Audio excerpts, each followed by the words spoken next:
The amount of times that you think you know something about yourself, but you keep doing something different, when you think you finally have gotten that breakthrough, that awareness, that like the thing that's going to solve everything about your life, that's going to bring you all the peace, that's going to change all of your patterns. The amount of times you think that you're there, you're about to freaking touch it, and then it just goes away. It's crazy. It's so crazy. Because awareness itself does nothing. Awareness does not dissolve the pattern. Awareness just brings a highlight to the pattern. It brings an understanding. It brings a knowing to why we're doing the things that we're doing, but it doesn't do anything after that. It's just a lot of awareness with no action behind it. So this is a really frustrating thing that a lot of my clients deal with because they're on this journey. They're not new to this. They're on a spiritual journey. They're on a personal development journey. They're doing something to one, better themselves. And so they're getting really aware. They're getting really insightful for why they do the things that they do.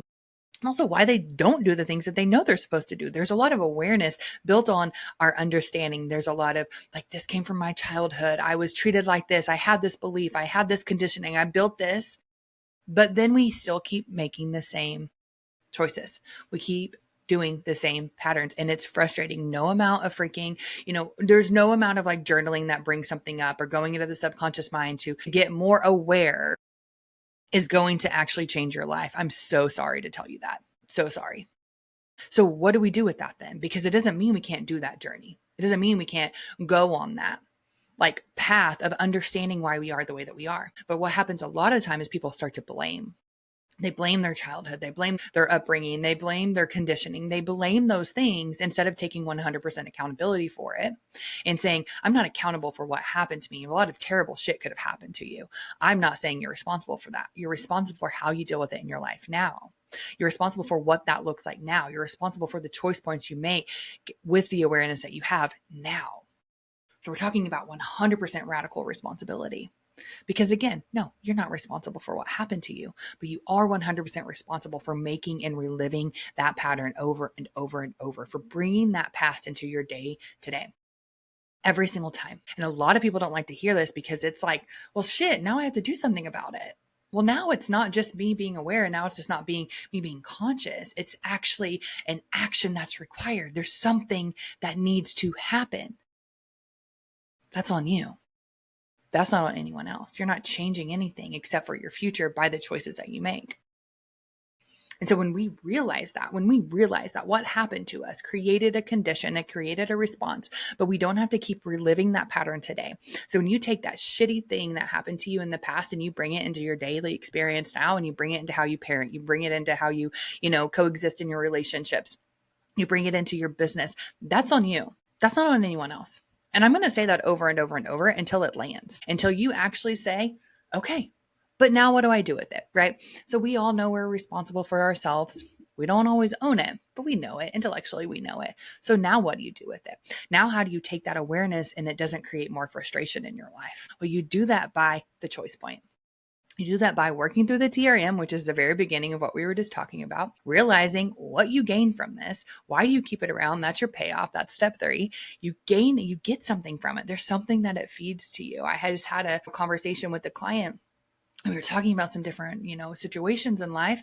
And one of the situations are really allowing ourselves to be in the experience of somebody else who's spiraling in their own shit and realizing that there's a payoff from that other person, but there's a payoff for us for trying to control what that other person is or isn't doing. But when we look at these things objectively, and I have so many clients that just hate this portion of this, of like the payoff. They're like, I don't get anything from this. And you do. You gain something. There's safety in your chaos.